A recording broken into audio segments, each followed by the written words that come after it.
So I think it's an acknowledgement there that even people who are supportive of Trump were unsure about how this debate would go against Vice President Kamala Harris, because Trump had felt so comfortable running against President Joe Biden, going after his age and his acuity, and had spent well over a year plotting a campaign and a strategy around running against Biden. And now we see, less than 2 months later, after Biden dropped out of this race, Trump is still struggling to figure out how to run against Harris. I thought it was interesting, Trump talked about a lot of the policies like immigration, like tariffs on the economy that we hear him speak about on the trail, but we also heard him dive into either conspiracies or flat out lies that have been fact-checked over and over again, relating to the 2020 election results, to what happened on January 6, 2021 when the Capitol was stormed, even about a story I'm sure we'll talk about later that's been playing out in Springfield, Ohio, having to do with Haitian migrants there. So this was in many ways a typical Trump debate performance. I think what was interesting, though, is the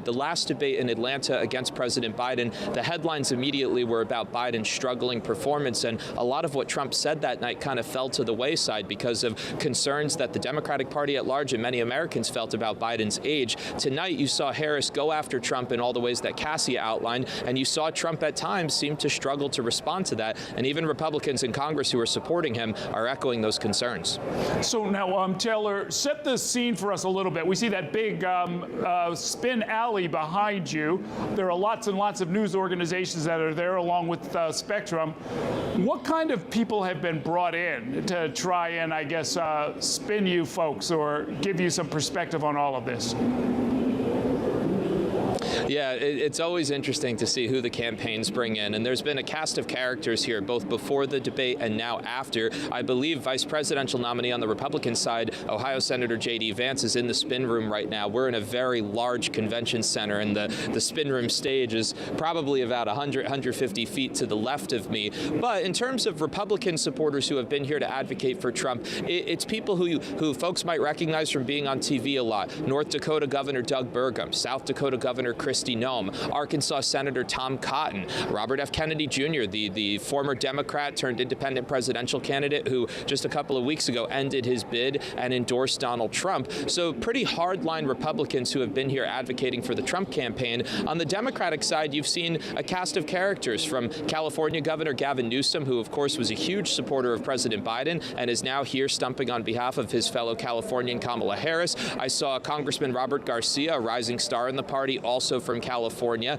So there's a mixture there, but it's always interesting to hear what these members are saying both before and after. They're obviously here supporting one side, so it's pretty clear that they're going to spin in whatever way they need to. One thing I'll say as somebody who focuses on the Trump campaign, there's been a lot of outcry from Republicans about the moderators, because in this debate we saw a lot more fact-checking in real time than we did in the debate back in June. That's something that I think it'll be interesting to see how voters feel about it in the weeks ahead, but there were clear fact checks that I've personally been able to confirm that the anchors were able to repeat, especially with some of the things Donald Trump was saying. But Republicans are already latching onto that, saying it was unfair, even though those fact checks were rooted in fact. Okay. Thanks very much for that, Taylor. Let me bring in our Spectrum News political experts to get their thoughts on the debate. Josh Robin is an anchor and chief national political reporter. What is your big takeaway? They did shake hands, by the way. We weren't sure that was going to happen. She went up to him and introduced herself because they hadn't met. I thought that was interesting, but no one's going to be talking about that tomorrow. I think she had a very good debate. I'm surprised at how undisciplined Trump was, and maybe I shouldn't be surprised. It's clear that she had done a lot more practice. You know, we had reported for days that Trump wasn't doing the kind of formal debate prep, and I think that it showed. I thought that the debate went really her way when he took the bait. I mean, during debates, people try to bait each other, right, to say something that would be off-putting. And they did it. He did it at first, calling her and her father a Marxist, and then she did it by name-dropping Wharton and all these Wharton professors, saying that her economic plan was. Then she said, and this was clearly directed to an audience of one, and it was to the guy to the right, that people leave your rallies early, which Taylor, who's gone to a whole bunch of them, can confirm. And he did not like that, and he took the bait, and then I just thought that the discipline really went out the window. I thought, frankly, that his best line was at the very end. I hadn't heard it before when he said 3.5 years have gone by and you haven't been able to solve all these problems. It was astounding to me how how relatively easy she was able to cast herself as the change candidate when she is the one who is the vice president. Both of them glossed over a number of questions. She glossed over questions about the economy and about, and he glossed over questions about January 6th. But overall, you know, I think that it really kind of went off the rails for him. And the takeaway is clearly going to be, for people watching this on social media, is that he's repeating this thing that's been knocked down, which is that immigrants from Haiti are eating pets in Ohio, which no one has seen any basis in truth in that. It's just not true, and it really was going far afield. And I think that she moved the dial in this very close election her way. Yeah, you know what? Let me play one excerpt, and this has to do with January 6th. It was one of these areas where Trump's perception and his argument was really quite different from where Kamala Harris is coming from. They didn't. The moderators did not intervene with a fact check on this, but let's take a quick look at that, and then we'll talk about that. Yes, sir. I had nothing to do with that other than they asked me to make a speech. I showed up for a speech. I said, I think it's going to be big. I went to Nancy Pelosi and the mayor of Washington, D.C., and the mayor put it back in writing, as you know. I said, you know, this is going to be a very big rally or whatever you want to call it. And again, it wasn't done by me. It was done by others. I said, I'd like to give you 10,000 National Guard or soldiers. They rejected me. Nancy Pelosi rejected me. It was just 2 weeks ago. All right, so he had a lot to do with January 6th because the people were there because he kept on telling them that the election was stolen from them, which wasn't true because he was losing repeatedly in court. And look, that's obviously a huge issue, and I think that how he responded is going to turn off a lot of independents, to say nothing about Democrats and some Republicans. The point of the matter, though, is that the more time he spends talking about relitigating the last election, which he's still doing because he said again tonight that he actually won, which is a reversal from what he said in recent days, is a day that Donald Trump has lost. Right. Okay. Let's go to Tim Boyum in Raleigh, North Carolina. What were your thoughts about the debate, Tim? Yeah, boy, there's so much to get to.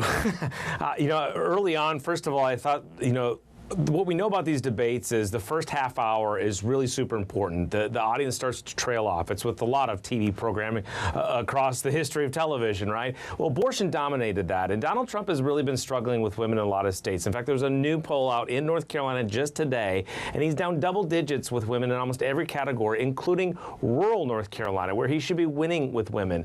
And so I thought that was really a dominant moment there. I got some texts from some Harris operatives that said that their dials were off the hook when that discussion was going on. The other thing, going back to what Josh was talking about with discipline, I've been talking about this over and over about how Republicans are concerned about that. And for people at home that don't know this well, when she went after him about his rallies and being boring, that was a complete plant of a comment. That was not some ad-lib moment. That was put out there on purpose to see how he'd react. And to me, that moment with the rallies, that was the total turn in the debate for Donald Trump and for Kamala Harris.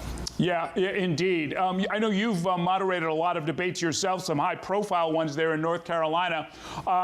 What did you make of the way that she sort of broke format? I thought the moderators might even have called her on it, but Kamala Harris began to address Donald Trump directly, which, strictly speaking, was probably a violation of the debate rules. Yeah, you know, it's hard when you moderate those debates because, first of all, what a lot of people don't understand is how difficult it is to get them negotiated in the first place. But you also want the best debate possible and to get, you know, sort of a real-world atmosphere out there. I think when the mics were supposed to be muted, I think we thought it was going to be sort of almost more like a forum. But they allowed the mics to be open a lot more, and they allowed for that engagement. You know, as we've talked about some already, Republicans online are beyond furious about the way that this was moderated. They believe that the questions were led to be, you know, for Kamala Harris to go after Donald Trump. They believe that all the fact checks were only toward Donald Trump and not Kamala Harris.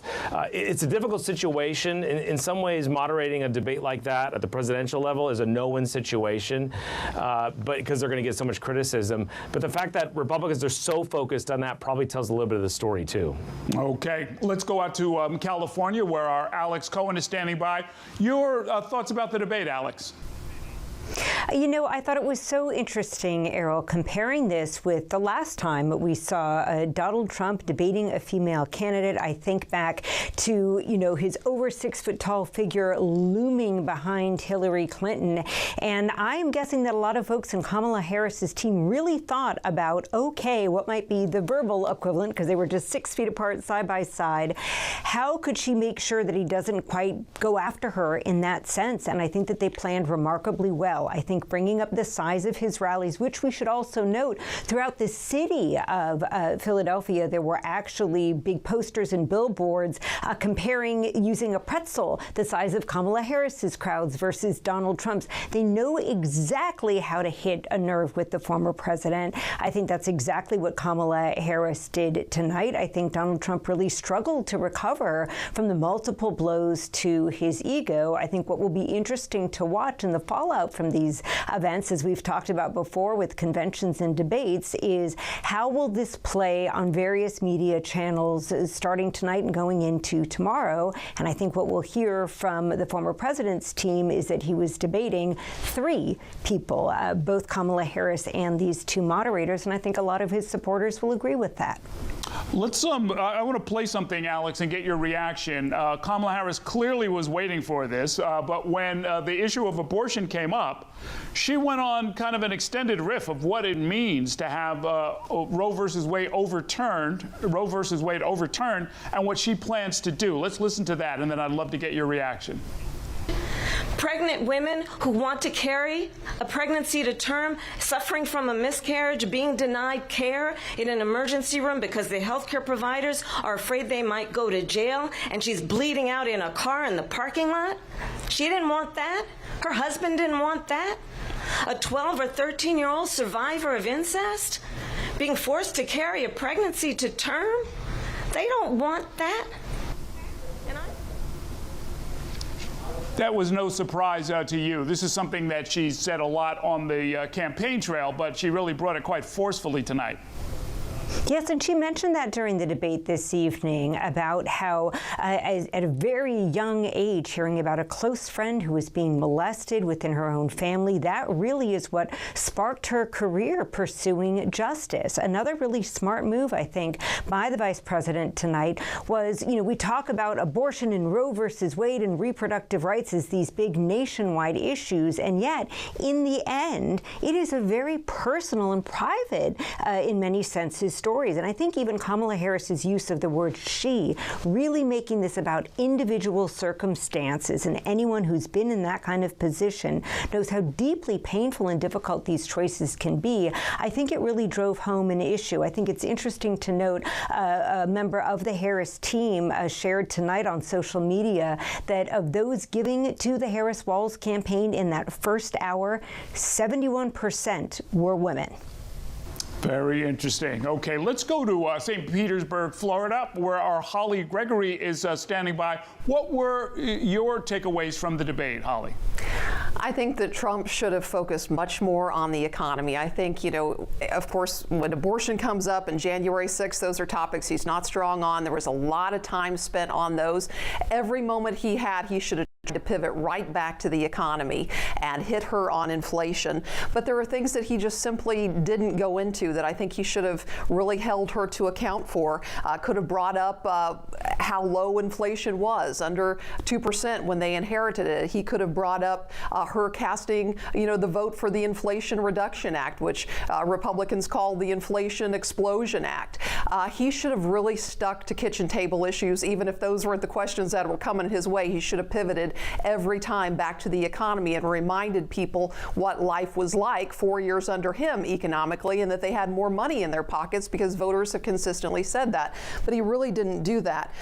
He also could have gone after her, you know, call for going after price gougers. That was something that was sort of widely panned by most economists, as, you know, grocery stores operate on a 1 or 2% margin. He didn't go after that. He didn't go after her plan to give $25,000 to first-time home buyers, which might only add $25,000 to the price of a home. I think he kind of missed on holding her feet to the fire on an economic plan, because that is his biggest strength. I will say that when you have have Trump world and Trump supporters really railing against the moderators, saying this was, 3 versus 1, certainly entitled to their opinions on that, and they have their reasons behind it.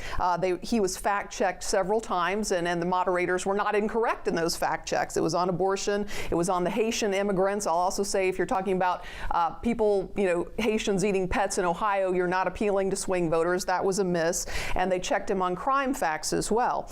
But they did, the moderators, let Harris get away with some things that are clearly not true, and I'll go through those.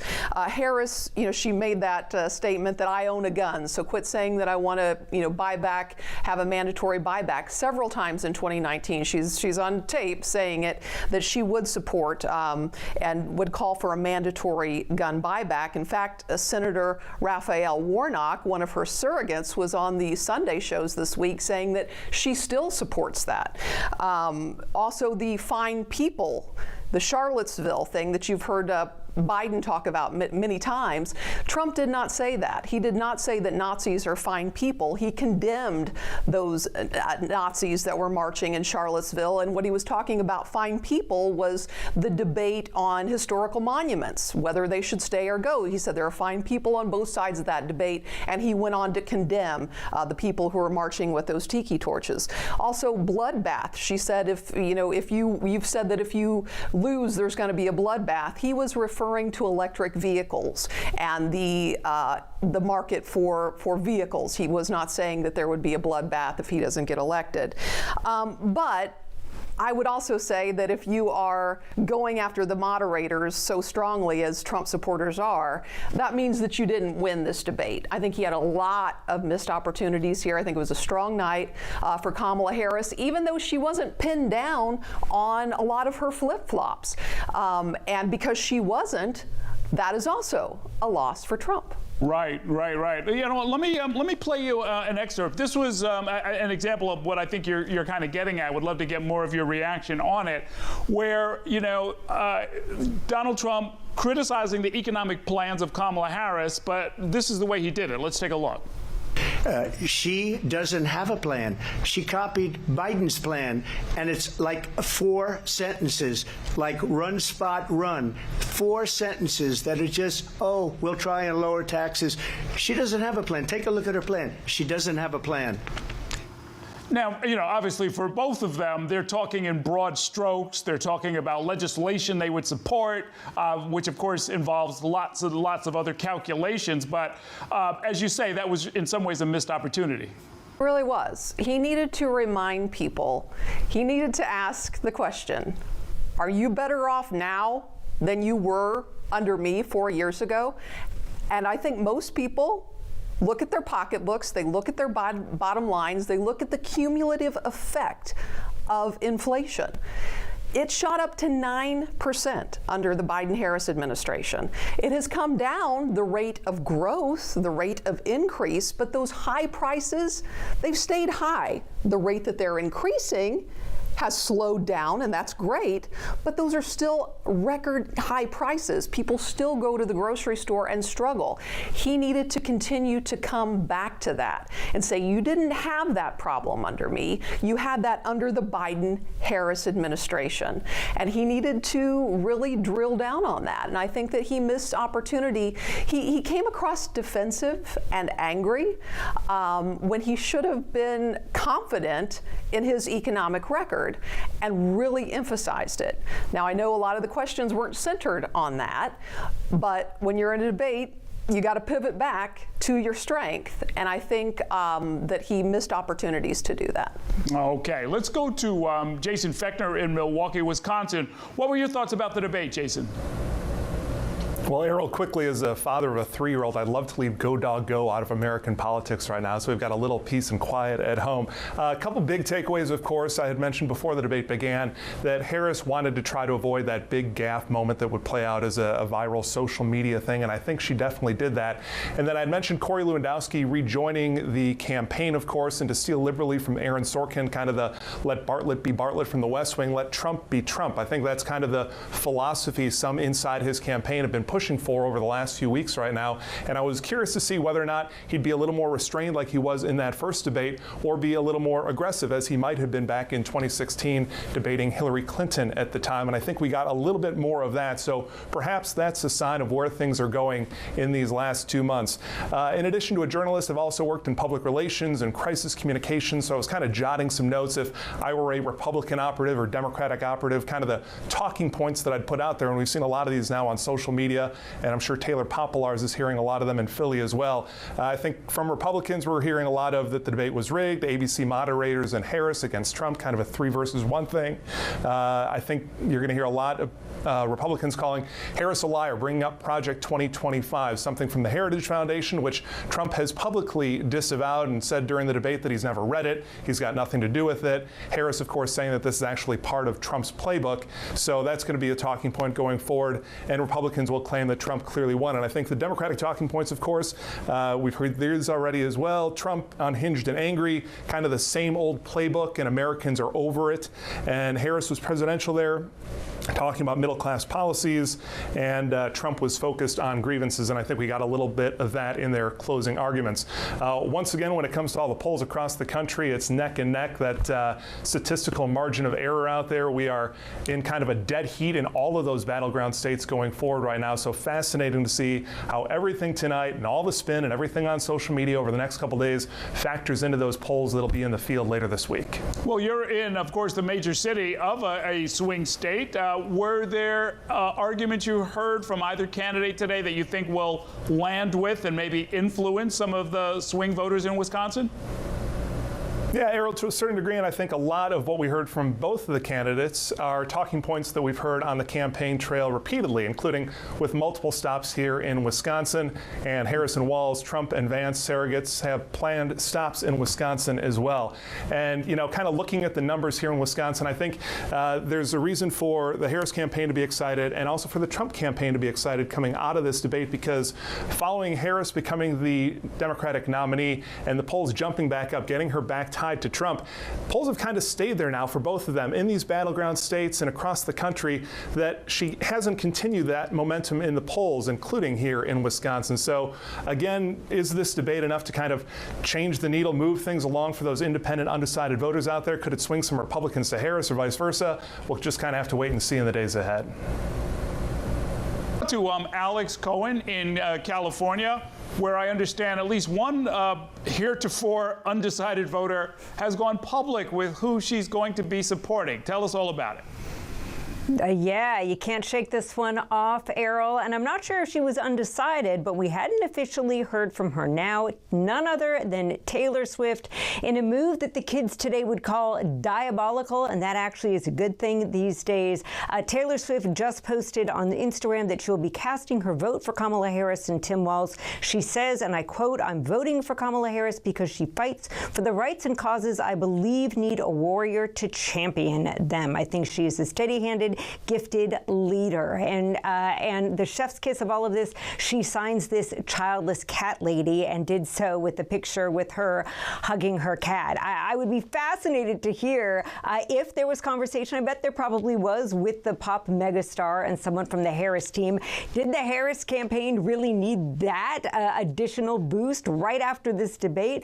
Unclear, but I think it'll be so interesting to see the ripple effect of that. We know millions of people were tuning in for this debate, and we'll watch the clips that come out.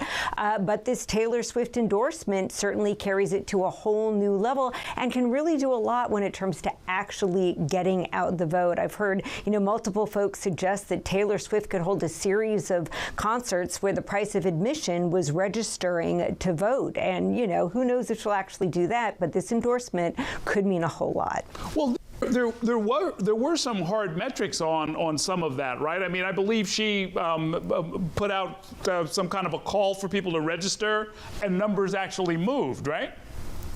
That's absolutely right. That's what we saw in 2020. And we've already seen, I should note, Errol, really significant uptick in voter registration, especially amongst younger people, since Biden stepped aside from this race and Kamala Harris became the nominee. And of course, in an election that is so very close, the turnout, especially of younger voters, could matter a great deal. Now, that is not to say that all of those younger voters will necessarily align with Kamala Harris, but something like this can really help reach those who maybe don't feel like they really knew Kamala Harris all that well, or still in that category of like, I'm not even sure if either one of these candidates speaks for me. I mean, I've heard a lot of undecided voters who are just so turned off by politics altogether, and something like this from an outsider from the world of pop culture, that might be an endorsement that makes a difference to some.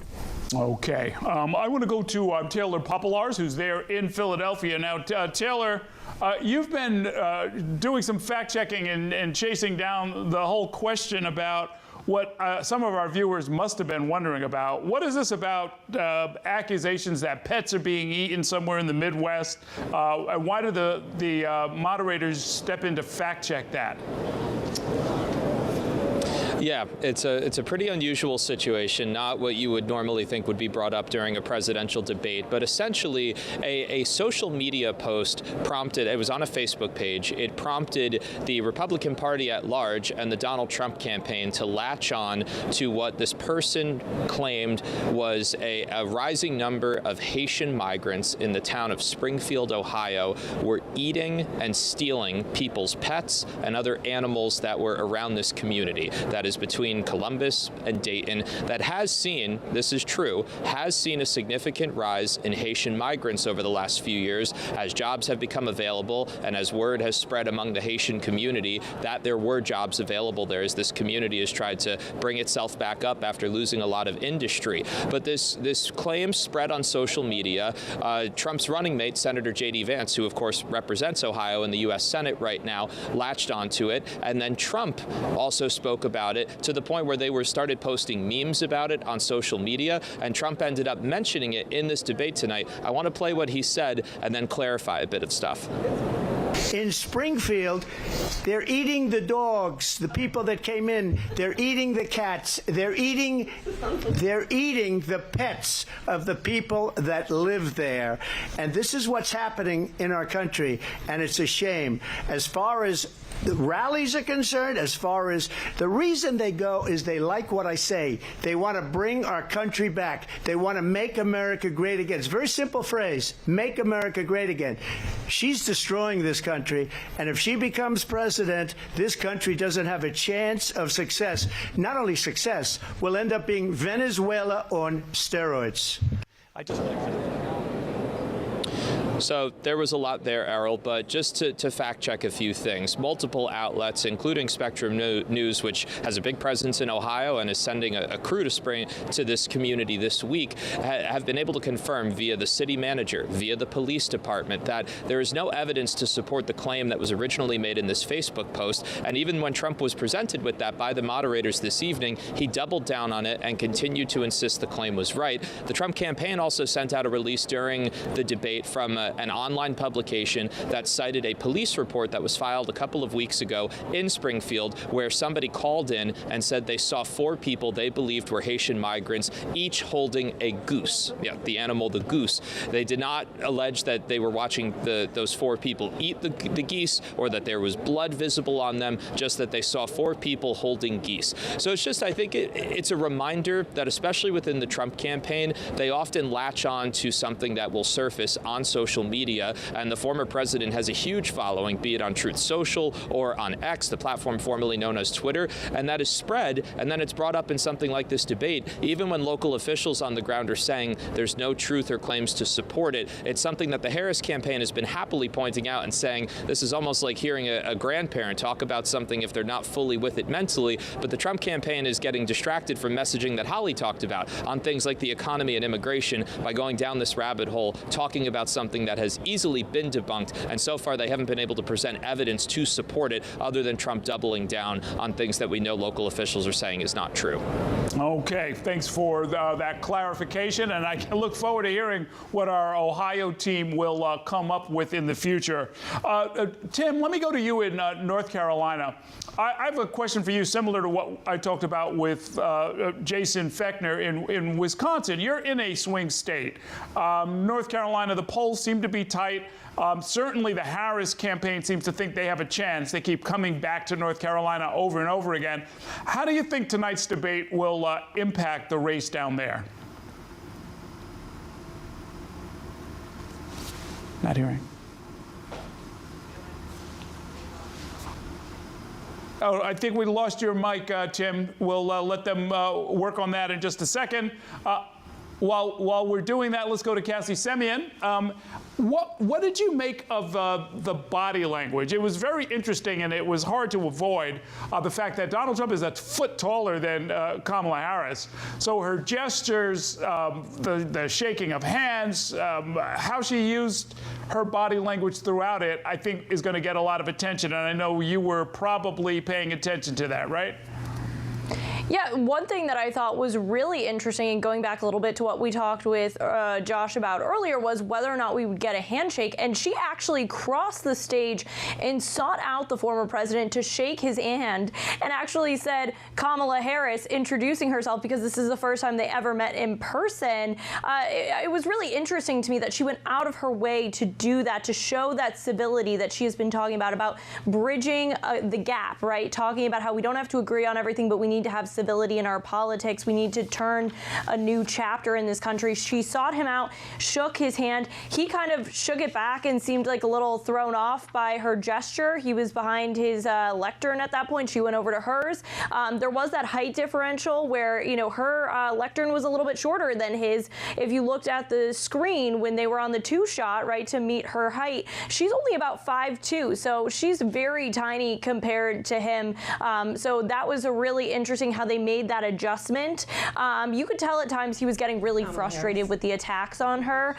Specifically, you know, in the two box where she was speaking, he was actually grinding his teeth, it looked like, you know, trying to keep his mouth shut and not interrupt her, which was something, you know, we were looking for. Maybe he would go on the defense and start speaking even when his mic was muted over some of her comments. He didn't really do that, but when she did, he would say, you know, excuse me, I'm talking, trying to steal her line from the 2020 debate between her and former Vice President Mike Pence for that viral moment. So there was a lot of shaking the head of, no, that's not true. There were moments off mic where, you know, the Vice President could be heard by the reporters in the room saying that's not true, that's inaccurate, that's false.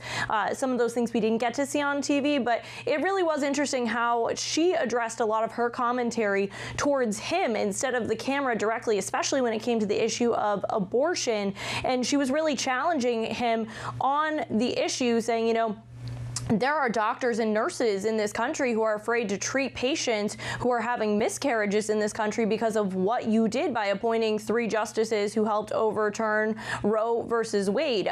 So it was really fascinating, that body language. I know we're going to hear a lot in the coming days from actual experts on this, but just sitting here being an armchair expert in you know, body language in that dialogue, it was really fascinating to watch. Yeah, absolutely. I'm not sure if I were the moderator, I would have let her get away with directing her comments directly to her opponent. I mean, that's just sort of not done, you know? It could get really messy when you allow that. Fortunately, that didn't happen. Let me go back. I think we have Tim back now. I wanted to get your thoughts about how this debate might impact the vote there in North Carolina. Yeah, I've been texting with Republicans and Democrats all night long, and most of them don't believe that Kamala Harris necessarily did anything to draw people toward her. What she probably did was more draw people away from Donald Trump, and I think that was the strategy in a lot of ways moving forward tonight, and allow the coming weeks for her to continue to unveil her plans with that. A lot of Republicans I've talked to have been really frustrated because there was very little talk about the economy tonight, and they believe that they are very strong on that, and I think any anywhere, whether you're talking about Wisconsin, Ohio, North Carolina, California, New York, people are frustrated with the economy, and usually the party in charge takes the blame for that. And also on the immigration issue, when we're talking about people's pets being eaten and whatnot, the fentanyl crisis is a real deal in our communities, and the immigration issue is related to that, but there was no discussion of that as well tonight. And the last point I'll make on that is, like, this may be the last moment that we see them together in a moment where tens of millions of people are watching all at the same time. And so for this to potentially be that last moment, it could have a lasting impact, particularly on some of those voters. And as I mentioned earlier, particularly female voters with the abortion issue that was in that first 30 minutes of the debate. Absolutely. Okay, let's go around the horn, and we've got 56 days until the election, exactly 8 weeks from tonight. What are you going to be watching for, Alex, over these next 8 weeks?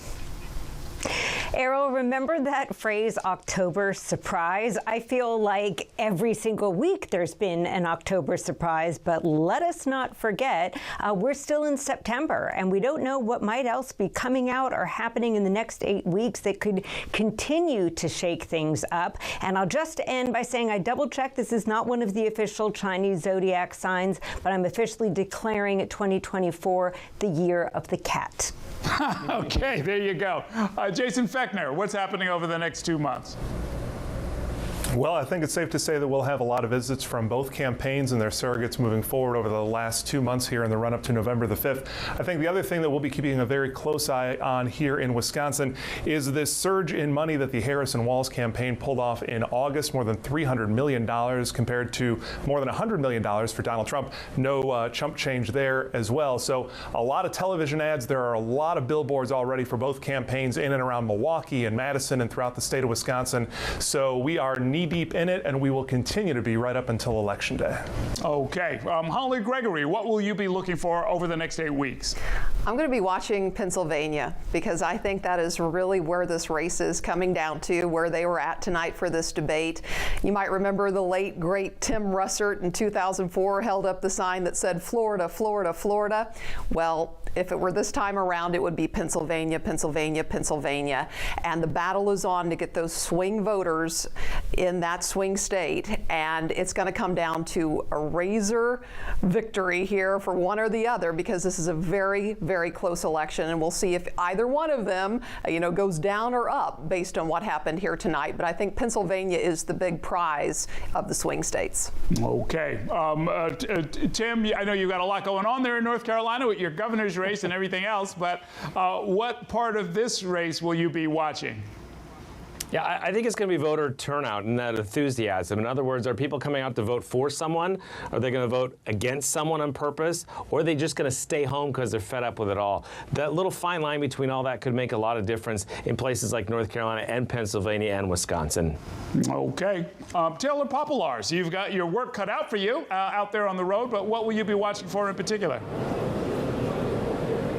You know, Errol, this Taylor Swift endorsement that just came down, she, as was pointed out by Alex, she notably signed it childless cat lady. That is a phrase that has become kind of a commonality of this campaign, and it's all because Ohio Senator J.D. Vance said it a couple of years ago, and the Kamala Harris campaign resurfaced it on social media, and it went viral. Trump and Vance desperately need women voters, especially in the 7 key swing states, if they want to win in November. They've been struggling to figure out how to win back female voters who maybe supported Trump in 2016, then stepped away from him in 2020. And comments like this that are then amplified by somebody like Taylor Swift does not help the Trump team. We talk a lot about undecided voters. I spoke with many in Michigan just a couple of weeks ago. It's small moments like this, especially that tie in with pop culture, that could impact the people not following the day-to-day and who will end up being motivated or dissuaded by 1 or 2 particular moments or instances. And I think this is the latest example of the Trump team struggling to kind of reach out to the voters that they desperately need in order to win.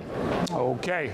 Josh Robin, what are you going to be looking for over the next? I'm going to be looking for the lower races, the races that Tim and I talk about in North Carolina. There's a governor's race there and a Senate race in Arizona. Those 2 candidates, the Republicans, are not doing so well in the polls. Might they have an effect at the top of the ticket? Additionally, money that Harris might be sending to help prop up these candidates on the lower part of the ballot, and maybe that will have an effect. Okay. All right. Thank you, Josh Cassie, Semyon, and Taylor Popolars, Tim Boyum, Holly Gregory, Jason Fechner, Alex Cohen. Thank you all for your time and political expertise tonight and always. And we thank you at home for watching. I'm Errol Lewis. More news now on Spectrum.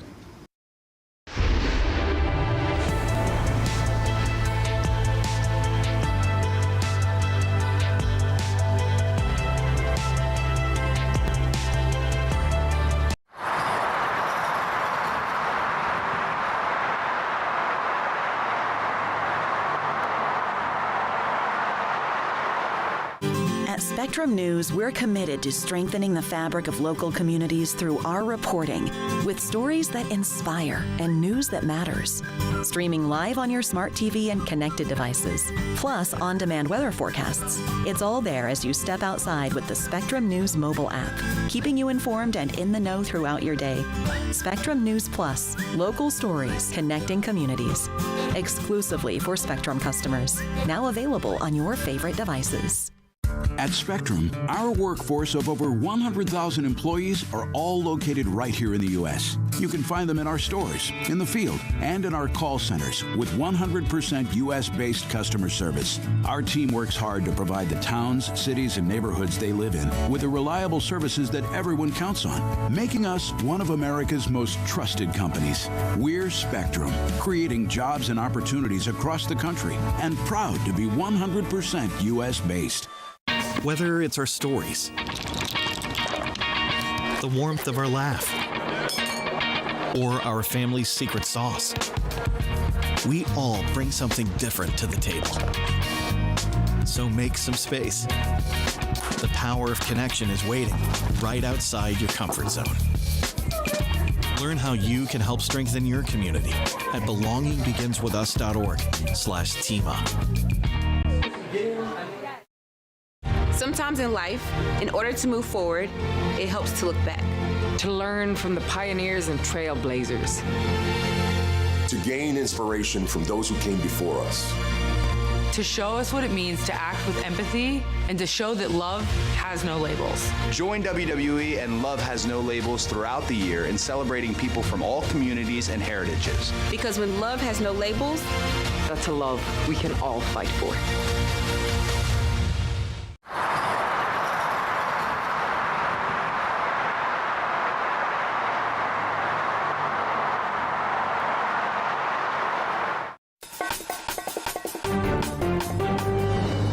I'm Sharon Tazwell. Here's your Spectrum News in 90. Kamala Harris and Donald Trump faced off in Philadelphia Tuesday night in their first presidential debate.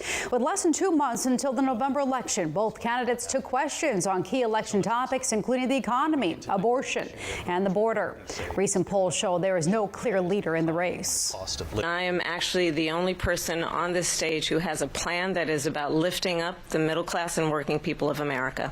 We have inflation like very few people have ever seen before, probably the worst in our nation's history. Lawmakers on Capitol Hill are facing a September 30th deadline to avert yet another government shutdown. House Republicans are preparing to square off against a Democratic-led Senate in what could become a weeks-long debate over issues like voting requirements and spending. I'm not going to engage in conjecture and try to game out all the outcomes. The so-called reasonable Republicans are nowhere to be seen. Francine is now a hurricane in the Gulf of Mexico as it bears down on Louisiana coast. Hurricane warnings are in effect along Louisiana's coast from the border with Texas eastward toward New Orleans. The storm is likely to bring high winds and heavy rains to the region. Those are headlines. Now meteorologist Nate Harrington has more in your Weather on the Ones. Hey everybody, I'm meteorologist Nate Harrington. The big picture all about Hurricane Francine, now upgraded by the National Hurricane Center. The rest of the country very quiet, so Francine is going to take a lot of our time here over the next 24 to 48 hours. Heavy rainfall, storm surge, flooding, and the possibility of severe weather across the Gulf Coast, but it's eyeing Louisiana at some point on Wednesday for landfall as a hurricane. We'll talk more about the hazards and the latest updates from the National Hurricane Center. That's all coming up in 10 minutes.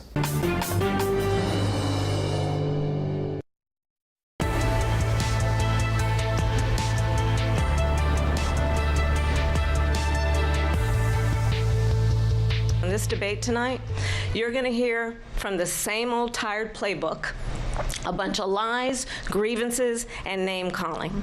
She doesn't have a plan. She copied Biden's plan, and it's like 4 sentences, like run, spot, run.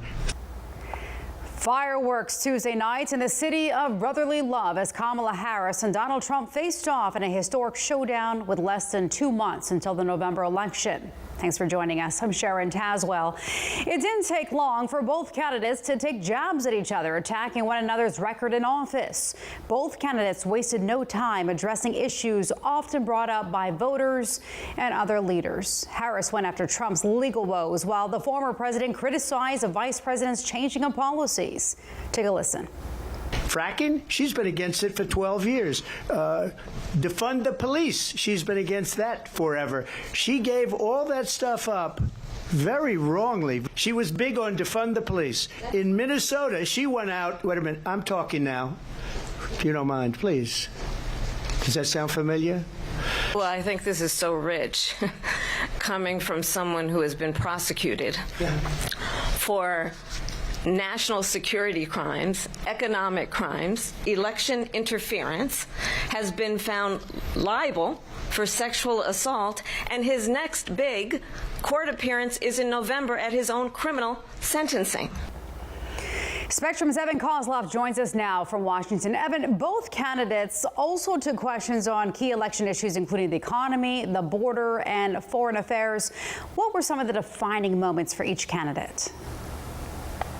Right, the two candidates know just how crucial this moment is. We're closing in on 50 days until election night, and this may be their last chance to really sell themselves. They both had very different goals. For Trump, I think this was all about two things. First, labeling Harris as radical and dangerously liberal. We saw this when he called her a Marxist, for example. And then goal number 2 for Trump was tying Harris to the perceived problems from the Biden administration. I think that's why we heard Trump talk so much about inflation, which spiked under the Biden administration, and of course the surge of migrants crossing the border. On immigration, he accused Harris of wanting open borders, for example. Meanwhile, for Harris, she also had two goals, in my opinion. First, to introduce herself. We've seen her as the number 2 behind Biden, but what does she stand for as a candidate? Recent polling shows that roughly 3 out of 10 people say that they want to learn more about her policies, and that's why we heard her talk a lot about her economic plans, for example. She spoke about wanting to create what she calls an opportunity economy. She also spoke about a new proposal to offer tax incentives for small businesses.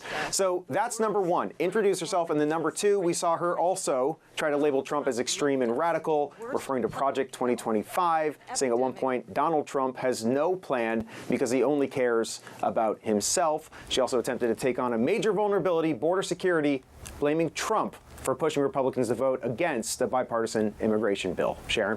Evan, another key moment during the debate came when candidates were asked about their stance on abortion. Take a listen.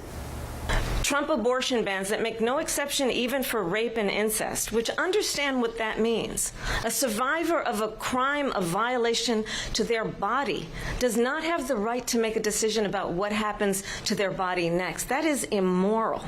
If Donald Trump were to be reelected, he will sign a national abortion ban. It's a lie. I'm not signing a ban, and there's no reason to sign a ban because we've gotten what everybody wanted. But for 52 years, this issue has torn our country apart, and they've wanted it back in the states. And I did something that nobody thought was possible.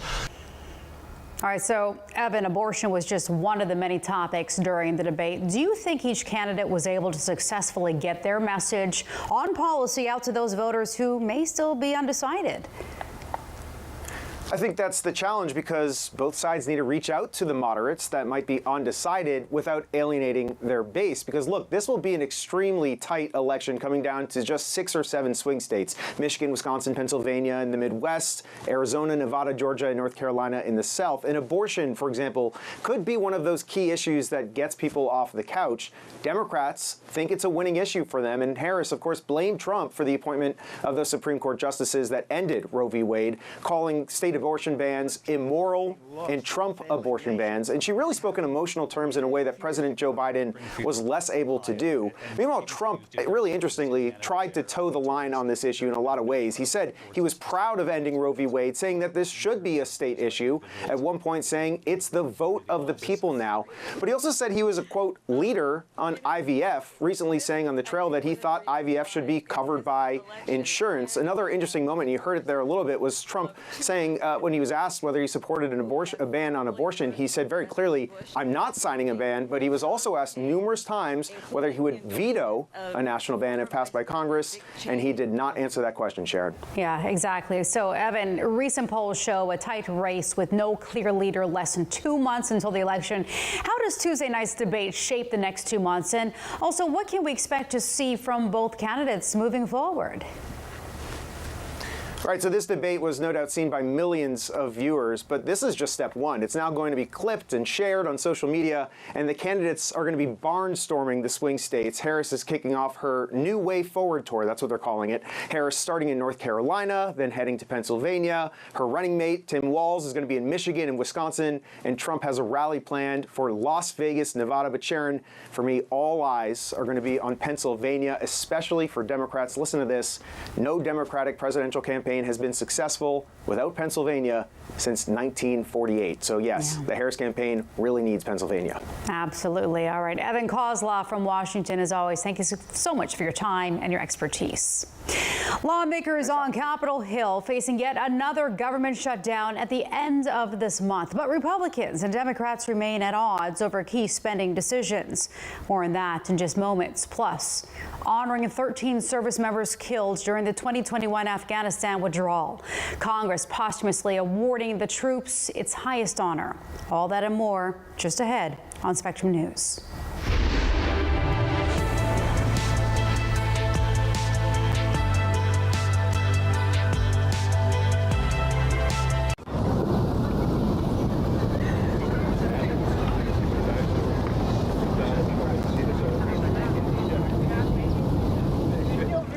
For the millions of school-aged children across the country, the state of their schools can have a lasting impact on their health and well-being. The majority of school districts aren't doing comprehensive regular water quality testing. As CO2 levels rise in a space, cognitive function takes a direct decline. We visit 2 school districts working to create safe and healthy environments for their students. Watch Exploring Your Health, Curing Our Classrooms, available on the Spectrum News app. If you don't want me to go to Spectrum Enterprise, I'm going to need 2 things. Technology that works hard for remote teams and client service that works hard for me. Both. Together? Demand better. And when they call you unreasonable, call us. Look, Spectrum Enterprise gets that our customers are demanding more from our network than ever. And do you feel like you have to deliver it?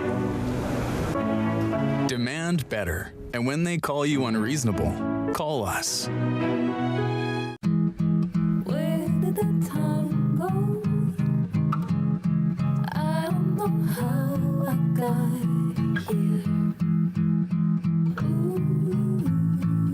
You've done the hard part. You quit smoking. Now do the easy part and get scanned for lung cancer. If you smoked, you may still be at risk, but early detection could save your life. Talk to your doctor and learn more at savedbythescan.org.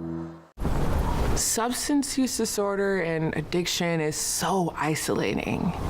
And so, as a Black woman in recovery, hope must be loud. It grows louder when you ask for help and you're vulnerable. It is the thread that lets you know that no matter what happens, you will be okay.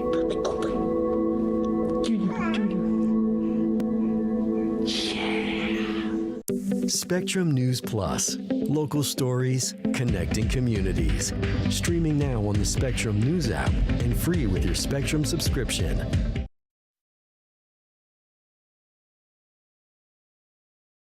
Welcome back to Spectrum News. It's your weather on the ones. Very appropriate that we have Hurricane Francine in the Gulf of Mexico on the peak of hurricane season, September 10th, the statistical peak of the hurricane season. And we had Francine there, our 6th named storm and our 4th hurricane of the 2024 season. And it's gotten a little bit better organized. A Category 1 hurricane on Tuesday, and as we continue on Wednesday, most likely maintaining Category 1 strength. It may get close to becoming a Category 2, and of course we'll watch it on Wednesday, but you can notice a little bit more of a center of circulation there in the last frame of the radar picture, a center well defined. Now the eye hasn't taken shape on the satellite picture just yet, but that could come tomorrow, but it's going to run out of time before it gets too terribly strong. Still a Category 1 hurricane, needs to be taken seriously by folks along the Gulf Coast from Louisiana all the way to Florida, because not only will folks in southeast Louisiana, possibly Mississippi and Alabama, see the strong, damaging wind gusts,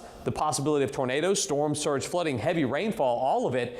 Folks along the Florida Panhandle may need to watch out for some of those hazards as well. And as the storm continues to move to the north, heavy rain will be the big story. So severe weather potential, a level 2 out of 5 risk for the southeastern coast of Louisiana all the way to the Florida Panhandle. Spin up tornadoes, which could be strong. We saw that earlier in North Carolina with Tropical Storm Debbie that produced so many tornadoes, and a few of those were EF2 and EF3s. And then the excessive rainfall outlook on Wednesday, mainly for the southeast Louisiana coast and also southern portions of Mississippi. That could lead to some flash flooding, but notice that threat goes all the way to the Florida Panhandle. Let's talk about temperatures real quick across the lower 48 on Wednesday. Cooler where you see all the heavy rain, and then a lot of warm air starting to build in the central portion of the country. The latest forecast track on Francine coming up in just 10 minutes.